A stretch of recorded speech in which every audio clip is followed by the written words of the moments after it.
নমস্কার বন্ধুরা, চাওনা কিচেন সবাইকে স্বাগত। আশা করি সবাই ভালো আছেন। আজকে আরেকটি রেসিপি নিয়ে আসছি। আজকে তৈরি করব চিকেন দিয়ে ভাজাগুলি। আমরা এখানে চিকেন নিয়েছি, চিকেনগুলো কিমা করে নিয়েছি। আমরা এখানে 800 গ্রামের মতো চিকেন নিয়েছি।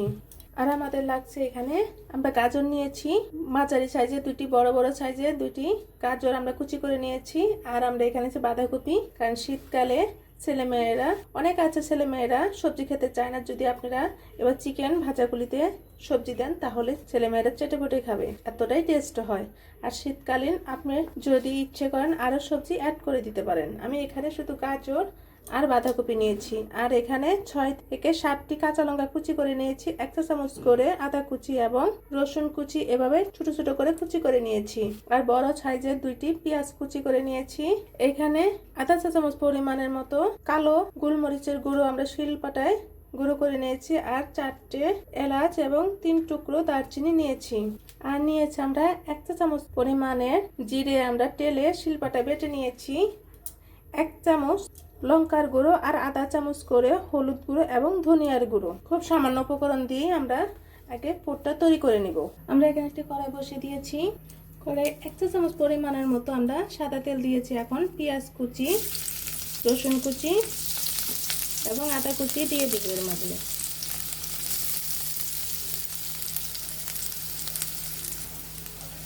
এখানে এলাচ এবং দারচিনি দিয়ে দিব। এখন একটু হালকা ভাজা ভাজা করে নিব। লঙ্কা কুচি দিয়ে দিব এখানে।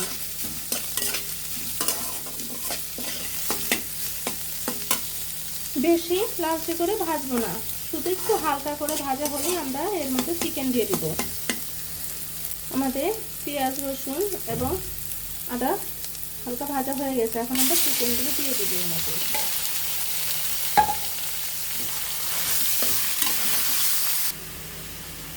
আমরা এখানে প্রয়োজন মতো লবণ, লঙ্কার গুঁড়ো, হলুদ গুঁড়ো এবং ধনিয়ার গুঁড়ো এবং আধা চামচ পরিমাণের মতো কালো গোলমরিচের গুঁড়ো। আপনারা অবশ্যই একবার হলো বাসায় এভাবে ট্রাই করে দেখবেন। আপনার বাসায় পরিবারের সদস্যরা সবাই একদম চেটেপুটে খাবে, এতটাই টেস্ট হয়। আর শীতের সন্ধ্যায় অথবা সকালে, দুপুরে আপনি যখন ইচ্ছে তখনই এটি গরম গরম সার্ভ করে খেতে পারেন এবং এতটাই টেস্ট হয়, আপনি তখন নিজেই বলবেন এতটা টেস্ট, জাস্ট ওয়াও। এখন আমরা এর মাঝে বাঁধাকপি এবং গাজর দিয়ে দিব। আমরা এখানে কোনো জল ইউজ করব না।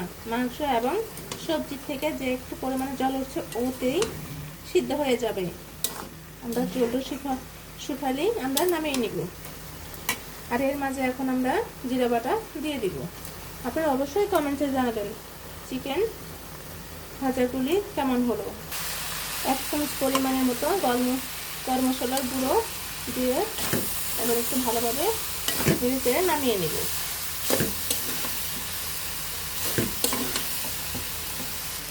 আমাদের ভাজাগুলির পোটটা তৈরি হয়ে গিয়েছে। এখন আমরা নামিয়ে নেব।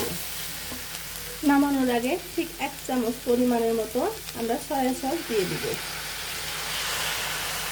আপনারা চাইলে এখানে সয়া সস দিতে যদি না চান নাও দিতে পারেন, এটা আপনার পছন্দ অনুযায়ী, কিন্তু দিলে টেস্ট আরও বেড়ে যায়। এখন আমরা নামিয়ে নেব। এখানে আমরা নিয়েছি 500 গ্রামের মতো চালের গুঁড়ো। আমরা এখানে এখন একটি ডো তৈরি করে নেব। আমরা এখানে একটি কড়াই বসিয়ে দিয়েছি, কড়াইয়ের মাঝে জল দিয়ে দিয়েছি। এটা ডো তৈরি করার জন্য এখন প্রয়োজন মতো লবণ দিয়ে দিব। এখন আস্তে আস্তে জলের মাঝে গুঁড়িগুলো এভাবে হাত দিয়ে ছড়িয়ে দিব। এখন আমরা এখানে আমাদের ডোটা ঠিক এরকম হয়েছে। এখন আমরা নামিয়ে হাত দিয়ে ম্যাশ করে নেব। দেখেন বন্ধুরা, ঠিক এরকম একটা ডো তৈরি করে নিয়েছি। এখন আমরা লেচি কেটে নেব। দেখেন বন্ধুরা, আমরা কতগুলো লেচি কেটে নিয়েছি। আপনারা চাইলে যদি হাতের কাছে যদি চাউলের গুঁড়ো না থাকে তাহলে আপনারা এখানে আটা অথবা ময়দা দিয়েও তৈরি করে নিতে পারেন। প্লিজ বন্ধুরা, এখনো যারা সাবস্ক্রাইব করেনি তারা একটি সাবস্ক্রাইব করে দিবেন এবং একটি লাইক করে দিবেন। আপনারা আমার পাশে থাকবেন। নতুন নতুন রেসিপি নিয়ে আপনাদের সামনে হাজির হব। এখন একটি রুটির মতো বড় বেলে নিব। রুটির মতো বেলে নিয়েছি। এখন একটি বাটি অথবা আপনার কাছে যেটা থাকবে ঠিক ওই মাপে অনুযায়ী আপনারা একটি এভাবে কেটে নেবেন। এভাবে আমরা কতগুলো বানিয়ে নিব। আমরা কতগুলো এভাবে কেটে নিয়েছি। দেখেন ছোট ছোট আকারের রুটিগুলো বেশি মোটাও না বেশি চিকনও না। এখন আমরা ঠিক মাঝখানে এভাবে পুরটা ভরে দিব, ভরে এভাবে চেপে দিব, এভাবে মুখটা চাপ দিয়ে কেটে দিব। এভাবে হাতের সাহায্যে একটু আপনারা হাতে আটা নিয়ে করে দিবেন, খুব সহজেই তৈরি হয়ে যাবে। দেখেন বন্ধুরা কি সুন্দর তৈরি হয়ে গিয়েছে। আপনাদের সুবিধার্থে আমি আরেকটি দেখিয়ে দিচ্ছি। ঠিক মাঝখানে এভাবে লম্বাভাবে ভরলে এখন হাতের সাহায্যে চাপ দিয়ে লাগিয়ে দিতে হবে। খুব আলতো ভাবেই চাপ দিলেই এভাবে লেগে যাবে। এভাবে ছোট করে একটু টিপ দিয়ে এভাবে ডিজাইনটা তৈরি করে দেবে, কোনো ছাঁচ লাগবে না। হাতের সাহায্যে অনেক সুন্দর ডিজাইন তৈরি করা যায়। আর যদি কোনো মেহমান চলে আসে এভাবে যদি আপনি তৈরি করে খাওয়াতে পারেন, এতটাই টেস্ট হয়। আপনি যদি এভাবে তৈরি করেন তাহলে আপনি মেহমানের কাছে প্রতি সপ্তাহে এভাবে বানানো বায়না চলে আসবে।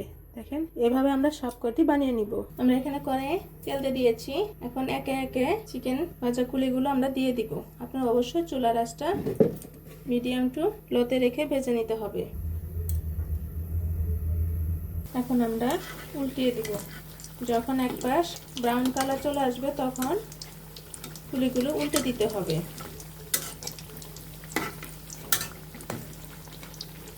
এভাবে আমরা উল্টিয়ে পাল্টিয়ে ব্রাউন কালার করে সবকটি ভেজে নিব। আমাদের চিকেন কুলিগুলো ভাজা হয়ে গিয়েছে, ব্রাউন কালার চলে আসছে। এখন আমরা নামিয়ে নিব। কতটা মচমচে হয়েছে। এখন আমরা এভাবে সবকটি ভেজে নিব।